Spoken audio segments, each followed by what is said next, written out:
अस्सलाम वालेकुम। Overseas Pakistanis या परदेसी दो हिस्सों में तकसीम करते हैं। तो एज़ पर अवेलेबल डाटा तकरीबन 9 मिलियन पाकिस्तानीज़ ओवरसीज़ हैं जो कि बैरून मुल्क काम करते हैं। 9 मिलियन मतलब आप कह सकते हैं 90 लाख लोग बाहर हैं, और जो कि मेरे ख्याल में 10 मिलियन तक पहुंच चुके होंगे, 1 करोड़ तक पहुंच चुके हुए होंगे। ये पिछले साल का डाटा है, बट चलो 90 मिलियन को 90 लाख को ही लेके चलते हैं। उसमें से अराउंड 4 मिलियन गल्फ़ में रहते हैं, यानी 40 लाख लोग गल्फ़ में रहते हैं। और उसके अलावा जो बाकी के जो 50 हैं ना, वो पूरे अमेरिका, यूरोप, यूके, स्पेन, मतलब वो जितने सबको कंसीडर कर लेना, तो मतलब हम कह सकते हैं जो टोटल ओवरसीज़ पाकिस्तानी है उसमें से आधे गल्फ़ में रहते हैं। अब मैं ये कंसीडर ये करूँगा कि जो यूरोप, अमेरिका, यूके वहाँ पे रहते हैं उनको आप कह लें ओवरसीज़ पाकिस्तानी, और जो गल्फ़ में मेरे जैसे लोग रहते हैं उनको आप कह लें परदेसी। जिनके बारे में जो जो बेचारे पूरी उम्र ये गाया जाता, पहले ये गाया जाता था कि घर कब आओगे, लिखो कब आओगे, और बड़े और ये है गाना मैंने एक दफ़ा सुना हो, बाद में किसी दिन वो उसका उसका जो है ना बैकग्राउंड बताएंगे। जिस तरह की सिचुएशन में हो ना, तो कैसी कैसी चीज़ें आपको ऐसा टची फील होती हैं कि पता चलता है ओए होए यही तो बड़ी। तो ये सब आप कह लें कि जिन्हें परदेसी कहते हैं। परदेसियों का अलमिया ये है कि जो यहाँ पे आते हैं मोस्टली हार्ड वर्क करना पड़ता है, फिजिकल हार्ड वर्क, यानी मजदूरी करनी पड़ती है। क्योंकि आप देखें पूरे हमारे, अगर पाकिस्तान में देखा जाए, लेकिन आज़ाद कश्मीर में अगर देखें तो स्किल सेट कोई नहीं होती। स्किल सेट सिखाने के लिए ना तो कोई इंस्टीट्यूट है जो आपको कोई सर्टिफिकेशन दे, अगर हैं भी तो बहुत कम है। तो मतलब ये हुआ कि जो भी थोड़ा पढ़े लिखे हैं, जो चार पैसे वाले हैं, वो यूरोप अमेरिका में अपने बच्चों को भेजेंगे, जो नहीं है तो वो गल्फ़ में भेज देंगे। गल्फ़ में आपके पास ना तो बहुत पढ़े लिखे लोग आ रहे होते हैं और ना ही बहुत ज़्यादा स्किल्ड वर्कर होते हैं। तो इसका मतलब है लाइफ बहुत मुश्किल होती है। किसी कंपनी में रह रहे होंगे जहाँ से 8 से 10 लोग एक रूम शेयर करते हैं, एक वॉशरूम शेयर करते हैं, और सुबह 5 बजे उठ के गाड़ी की लाइन में रुकना पड़ता है। और यहाँ अरबाब वाला कंसेप्ट है, अपनी मर्ज़ी से बहुत सारी चीज़ें आप नहीं कर सकते। तो सही से ये एक प्रदेश जिसे मीठी कैद कहते हैं ना, ये वो वाला सीन होता है जो कि गल्फ़ में रहने वाले लोग हैं। और गल्फ़ में भी जो 4 मिलियन लोग या 40 लाख लोग रहते हैं, उसमें से तकरीबन 32 से 33 लाख लोग खाली सऊदीया और यूएई में रहते हैं। तकरीबन 20 लाख 19 लाख सऊदीया में रहते हैं, और तकरीबन 12 से 13 लाख यूएई में रहते हैं। तो टोटल 32-33 लाख यहाँ पे रहते हैं। और मैं चूँकि दुबई में हूँ, यूएई में हूँ, बहरीन में भी रह चुका हूँ, तो मुझे आइडिया है इस चीज़ का। अब मसला पता है क्या होता है, यहाँ पे जो लोग हैं ना, जो ओवरसीज़ पाकिस्तानीज़ हैं, हार्ड वर्क, मुश्किल वक्त और अपनी ज़िंदगी के, जवानी के तकरीबन तकरीबन 20 साल 30 साल गुजार देते हैं। और वो 20 साल 30 साल जब वो आते हैं तो उनके ऊपर बहुत सारी जिम्मेदारियाँ होती हैं। उन्होंने अपने बहन, भाई, चाचे, मामे, ताए, मतलब वो जितने लोग हैं ना, सबकी खिदमत और सबके माशी हालात उन्होंने ठीक करने की जिम्मेदारी होती है। और शुरू शुरू में शाबाशियाँ भी मिलती हैं, बल्कि जी शादी भी अगर अरेंज करनी है ना, तो आपके यूके अमेरिका में रहने वाले बच्चे का इंतज़ार कम किया जाता है, सऊदीया दुबई में रहने वाले का इंतज़ार किया जाता है। जल्दी आ जाते हैं और खुश होते हैं कि भाई देखो हमारी बड़ी वैल्यू है। मसला ये है पैसे देने पड़ते हैं ना, वो सारी चीज़ें ठीक हैं, लेकिन मसला देखें 20 साल काम करने के बाद हासिल पता है क्या होता है गल्फ़ में रहने वाले को। पहले तो ये है कि बाल उड़ जाएंगे मेरी तरह, बिल्कुल बंदा टकला गंजा। दूसरा ये है कि जेब भी खाली। 20 साल रहने के बाद भी जब आप पाकिस्तान वापस जाते हैं ना, ये रोना रोने को मिलता है कि यार मैंने अपनों के लिए क्या किया। मैंने भाइयों के लिए ये किया, मैंने बहनों के लिए ये किया, मैंने माँ बाप के लिए ये किया, मैंने अपने फ़लाँ रिश्तेदार, फ़लाँ यारों दोस्तों के लिए क्या क्या नहीं किया। और आज मैं आया हूँ जेब खाली। और हर बंदे की अपनी अपनी यार जिम्मेदारियाँ होती हैं, बिजी होता है लाइफ में। तो आप 6 महीने या 1 साल भी सरवाइव नहीं कर सकते। बच्चे आपके पढ़े लिखे नहीं होंगे, तालीम में जब बाप दूर है तो कितना ही उनको ख्याल रख सकेगा। ज़्यादातर बिगड़े हुए होंगे, बहुत कम जो हायर एजुकेशन में सही होंगे। तो ये मसले मसाइल होते हैं। उसका क्यों इस तरह होता है, दो चीज़ें हैं, किसी और को दोष देने की ज़रूरत नहीं है, हमें बीइंग परदेसी ये चीज़ समझनी पड़ेगी। एक होते हैं हकूक और दूसरे होते हैं फ़राइज़। हमें हमारे फ़राइज़ याद दिलाए जाते हैं कि भाई मतलब मेरा यार ये भी फ़र्ज़ है, ये भी फ़र्ज़ है, ये भी फ़र्ज़ है, ये भी फ़र्ज़ है, और जितने मतलब महल्ले में लोग हैं ना सारे मेरे सबके मेरे फ़राइज़ हैं, मुझे पता होता है।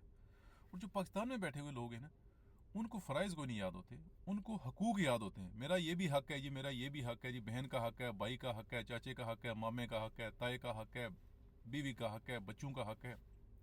उधर हकूक़ याद होते हैं, हमें हर वक्त फ़राइज़ याद दिलाए जाते हैं। और हम क्या करते हैं, जितनी सैलरी आती है ना सारी जमा करके घर में फ़लाँ को फ़लाँ को फ़लाँ को फ़लाँ को, उतने पैसे 20-30 दिनार 200-400-500 दिरहम या रियाल हम अपने ख़र्चे के लिए रखते हैं, और एक पेप्सी पीनी भी हो तो 4 दफ़ा सोचते हैं। ये हमारी सिचुएशन होती है। नए कपड़े लेना या कुछ तो बहुत मुश्किल है। ईद पे मैं देखता हूँ अगर किसी ने कपड़े नए लिए हुए हैं ना यहाँ पे, वो भी पाकिस्तान से शलवार कमीज सिलवा के मंगाते हैं, तो जूते नए नहीं हैं, जूते हैं तो कपड़े नहीं हैं। ये सिचुएशन होती है। आप जो बंदा 5-7 साल से काम कर रहा है यहाँ पे, ऐसी सिचुएशन होती है। तो ये सब क्यों होता है? दूसरों को हम कहने की कोई ज़रूरत नहीं है। सिंपल चीज़ अगर हम ये करें, हमारा ना तो कोई रिटायरमेंट प्लान होता है, क्योंकि यहाँ पे नेशनलिटी नहीं मिलती। जब जॉब जाती है, कंपनी में काम कर रहे हैं, तो जो फ्री वीज़े वाले उनको तो छोड़ ही दें, जो कंपनीज़ में काम कर रहे हैं, तो कंपनी भी यहाँ पे क्या करती हैं, अगर आपकी टोटल सैलरी है ना 2000 दिरहम या रियाल, तो बेसिक सैलरी उन्होंने 500 लिखी हुई होगी। 15 साल करने के बाद भी आपको 5000 ही मिलेगा, तो कुछ सेटलमेंट भी नहीं मिलती, और वो जो पैसे होते हैं वो जाके ख़त्म हो जाते हैं। ना हमारा रिटायरमेंट प्लान होता है, ना हमारी कोई इंश्योरेंस होती है, ना उस तरह का पाकिस्तान में कुछ सिस्टम ही नहीं है।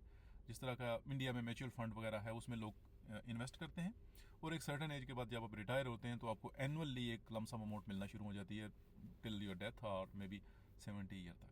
हमारे यहाँ ऐसा कुछ नहीं है। सोल्यूशन इसका ये है कि यार जब हम आते हैं ना, तो हर बंदा जो गल्फ में आता है 10-20 साल रह के जाता है, तो अगर हम महीने का 500 दिरहम 500 रियाल भी अगर बचाना शुरू कर देना, तो 10 साल बाद पता है अमाउंट कितनी होगी? आपके पास को 1.5 लाख दिरहम या रियाल जमा हुआ होगा, तो सोचें कितनी, 1 करोड़ से ज़्यादा होगी वो। मैं कहता हूँ कि 500 छोड़ें, 400 छोड़ें, 100 छोड़ें, 1000 छोड़ें, जितनी आपकी टोटल सैलरी मिल रही है उसका 10% एटलीस्ट आप सेव कर ले। वट एवर द सर्कमस्टांसेस, उनको आप अलग रखते जाएं। वो समझें आप अपने लिए पेंशन जमा कर रहे हैं। क्योंकि आप सोचिए, जब आप 30 साल की उम्र में आते हैं या 25 साल की, और 20 साल यहाँ गुजार के जाते हैं, 50 साल की उम्र में वहाँ पहुँचते हैं ना तो आपकी कमर में इतना दम रहता है और ना आपके घुटनों में इतना दम रहता है कि आप ज़ीरो से स्टार्ट करें, दोबारा हार्ड वर्क करें, नहीं होता। पैसे होते नहीं है कि अपना कोई काम स्टार्ट करें। तो अगर आपकी सैलरी है 1000, तो 100 दिरहम या 100 रियाल उसमें से यार महीने का कम अज़ कम अपने लिए सेपरेट कर लें, संभाल के रखें। अगर है 2000 तो 200 कर लें।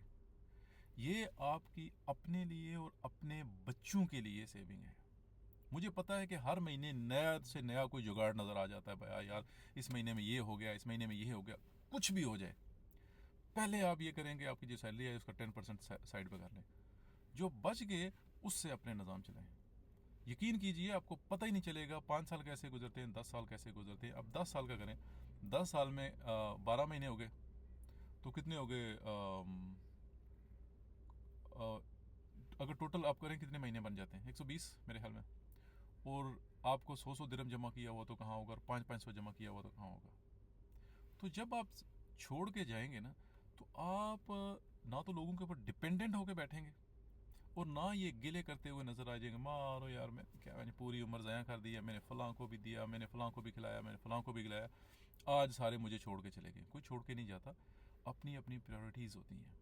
अब खुद अपनी सेविंग किस तरह करते हैं, अब खुद अपने हकूक़ और फ़राइज़ के दरमियान तवाज़न किस तरह कायम करते हैं। अगर वो तवाज़न नहीं रखेंगे ना, तो यही रोना होगा। मैं 2-3 मिसालें हमारे एरिया की हैं, जो कि सऊदीया में होते थे, और सऊदीया में उन्होंने तकरीबन 30 साल ज़िंदगी गुजारी, और बहुत अच्छी काम वगैरह था, उन्होंने अपना काम था, बड़े पैसे, जो बंदा सऊदीया में जाता है उनके डेरे पे। जब वो आए, एक भी बच्चा उनका ग्रेजुएशन भी नहीं किया हुआ था, एक घर जो बनाया हुआ बस, उसके अलावा कुछ नहीं। और फिर साल 2 साल बाद वही ऐसे है जैसे कहीं गए ही नहीं थे।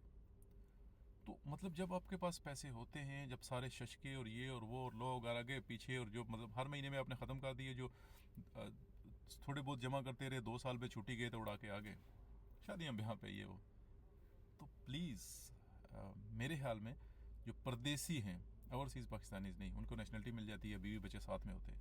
परदेसी जो कि बीवी से दूर, बच्चों से दूर, माँ बाप बहन भाइयों से दूर, और अपनी सेहत और अपने खाने पीने पे भी कंप्रोमाइज़, सोने पे भी कंप्रोमाइज़, ज़िंदगी मतलब बहुत मुश्किल है, मुझे पता है यहाँ पे।